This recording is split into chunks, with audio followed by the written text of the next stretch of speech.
Zdravo, ja sam Irina Kovačević. Dobrodošli na Uči jezik. Moj posao je da vam pomognem da sa vašim engleskim jezikom dobijete ono što želite. Bilo želite napraviti u karijeri i da promenite vaš posao, se predstavite u inostranstvo, položite neko od međunarodno priznatih ispita, kao što su FC, CA ili CPA. Već 7 godina držim časove engleskog jezika. Držala sam opšte, poslovne i konverzacijske časove. Posle 7 godina, moje profesionalno mišljenje je da najbolje rezultate daju konverzacijski časovi, jer je akcent na najbitnijoj jezičkoj veštini, na govoru. Konverzacijski kurs je rešenje za svakoga ko želi zaista da nauči i da govori engleski jezik. Zašto? Jer 70% vremena ćemo raditi na vašem govoru, svakoga časa. Zajedno ćemo ispraviti greške koje pravite godinama, unaprediti vaš vokabular, gramatiku i pripremiti vas za svaku situaciju. Sve reči koje naučite na času odmah ćete ih upotrebljavati u realnom kontekstu. Također ćete aktivirati vaše pasivno znanje engleskog jezika. Šta je pasivno znanje engleskog jezika? Pa to su sve one reči i konstrukcije koje već znate godinama, ali ih jako retko upotrebljavate, jer niste sigurni kada i u kom kontekstu. Zajedno ćemo raditi na svemu ovome. Također, pored rada kao nastavnik engleskog jezika, radim i u Cepter Internationalu, međunarodnoj kompaniji, 2018. godine. Zašto? Ja želim svojim učenicima da dam najbolje kada je u pitanju poslovne komunikacije na engleskom jeziku. Šta radim u Cepteru? Pre svega organizaciju učešća kompanije na velikim manifestacijama, kao što Sajam nameštaja, Sajam nauke, Webis konferencije, Adria Tour, kao i mnogobrojne druge manifestacije. Također, lokalne stvari kao što su team building aktivnosti, seminari i ekskurzije. A šta je sa moje znanjem engleskog jezika? Da ga također primenjam u kompaniji? Da. Svoje znanje engleskog jezika koristim maksimum radeći kao prevodilac. Pored pismenog prevoda radim i ono što je najteže u prevođenju.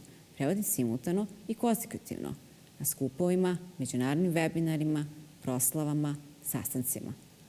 Šta da vam kažem? Ako želite da radite sa nastavnikom koji pored višegodišnjeg iskustva ima iskustva iz svetu biznisa, pišite mi na mail.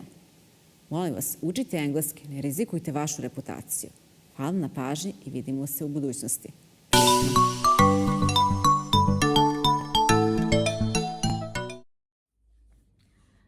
Zdravo svima, ja sam Irina Kovačević, Vojstvene škole Nauči jezik s Irinom.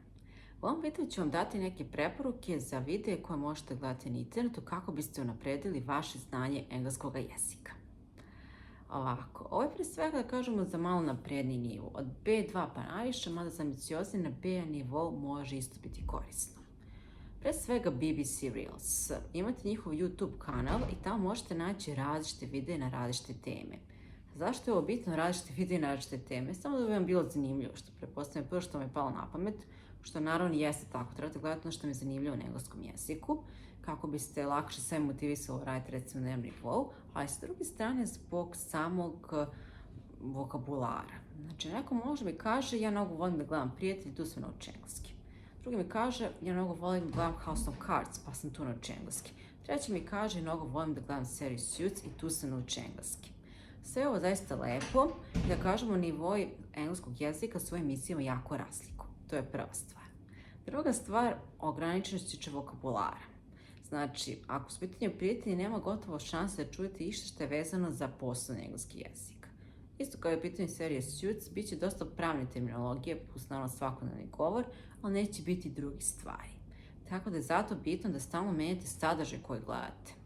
Znači, ljudi koji već, kažemo, mogu da govore na engleskom jeziku, koji gotovo možda mogu da misle na engleskom jeziku, misle kao, dobro, ja znam, sad ću da gledam ja ono što se meni sviđa. To je sasvim u redu, ali s druge strane, ako vi se samo ograničite sa određenom terminologijom koja je vezana za vaš posao pre svega, ili sa nečim što zaista mnogo volite privatno gledate, vaš engleski neće napredovati i pošto ne koristite recimo neke reči koje ste naučili možda neku kursu pravnog engleskog jezika, recimo za opšte poslovne svrhe, znači ste zaista pravnik, onda ćete te reči ubrzo zaboraviti. Ili ćete možda ih znati okvirno kad pročitate neki tekst, ali da ih upotrebite posle u govoru. Recimo kad sklopite neki ugovor da pregovarate, gotovo je nemoguće. I će vam biti jako teško, bit će kao da vodite nešto iz zadnje fioke u mozgu posle 100 godina. Ako se ovo ne bi desilo, pre svega raznolik sadržaj. Ovi ljudi koji uče na ovakav način strane jezike, kažemo, brži napreduju. Znači, nije samo point u tome da vi imate sluha, da ste, da kažemo, imate tog talenta ili dara za učenje stranih jezika, koji zaista u početku jesu prednost, nego zaista budete izloženi različite vrste sadržaja. I to zajedno kroz govorne vežbe, kroz simulaciju poznatih situacija, to ono sve što radim sa svojim učenicima na času, zaista da rezultate. Znači, u čemu je poenta? Ne da se pročita knjiga od 100 strana, ne da se pogleda 3 sata filma, a da vi posle znate prilike kažete 2 rečenice čemu se radili, da neke detalje, da kažemo, i ne znate, nego da se svaki dan kontinuirano radi kroz ovakve vrste videoklipova, da se sebi prepriča, se izdvoji najbitnije reči, da se obrati pažnja na to ko je kome šta rekao. I posle toga, sa 2 do 3 puta nedeljno, zaista dobrih govornih vežbi, vi možete da naučite i zaista njih koristite. To je ono što radim svojim učenicima. Znači, direktna implementacija onog što smo čuli i pročitali. Ne da se to posle piše oko nekakvih eseja i slično. Pisanje je lepo, ali se uči odvojeno. Govor se jedan može shvatiti na ovakav način. Znači, implementacija onog što je poslušano, implementacija onog što je pročitano. Bez toga nema pravog napretka. Sad se vratimo na moje preporuke. Znači, pored BBC Reelsa, preporučujem da pogledate, recimo, CNBC Morning. Imaju zaista zanimljive goste, tu ponekad ume konverzacija bude onako, da kažem, malo više neformalna, da kažem pomalo i awkward, ali dosta tema oni to različitih pokriju. Ima, da kažemo, i politike, i održavanje životne sredine, i mode, i socijalizacije, neki, tako kažem, aktualnih tema. Kažem, to je nešto što najviše i koristi na mojim časovima. Pored toga Forbes, apsolutno, pogotovo za poslovni svet. Znači, šta god da tu pročite, bit će vam zanimljivo. Ovaj savjet je svaki dan pročite po 2 pasusa, pošto oni članci zaista dugi, oduzimaju previše vremena, a i da se zaista koncentriše na 2 pasusa, dakle da upamtite neku reč koja je vama značajna, ne samo da pročitate stranicu, ne znam, koliko karaktera, koliko ima baš to dugački tekstovi i da posle ne znate šta ste pročitali od prilike. Znači, zaista to bude fokusirani rad, da se zaista koncentriše na 2 do 3 paragrafa, da njih izvučite suštinu i ono što je za vas bitno. Za vaš poslovni engleski jezik, za sastanak koji sutra možda imate, za neki deo vokabulara u kome ste tanki. Tako da ne treba vam bude novo komfortno, u smislu samo čitate nešto vam je poznato, o čemu znate, da kažemo, 100%. Otvorite sebi za druge sadržaje, čak i ako mislite, ma ne treba mi to, dođe trenutak kada vam je potrebno i ono što generalno možda većina nije svesna je da trebate čitati stvari vezane za ekonomiju i financije. Ne mora to da bude The Economist, Times, koji zaista, da kažemo, ima onako hardcore vokabular. Možda sa početak bude Guardian, možda početak bude čak neki kratak odlomak sa BBC-ove reportaže. Možda bude neki kratak odlomak sa CNN-a, pa koji slušate više puta, budući tamo govornici jako brzo govore. I na osnovu toga da gradite vaš vokabular kada je u pitanju ekonomija, banking, e-commerce i slično. To je sve ono što nam zaista treba. Čak i da vam ne treba, ako budete potpisili bilo kakav ugovor gde se govori o novcu, vi nećete moći bez toga i da pre toga niste videli jedan ugovor na engleskom jeziku i prošli ga sa nekim ko zaista dobro pozna engleski jezik, nećete baš biti sigurni što tačno potpisujete.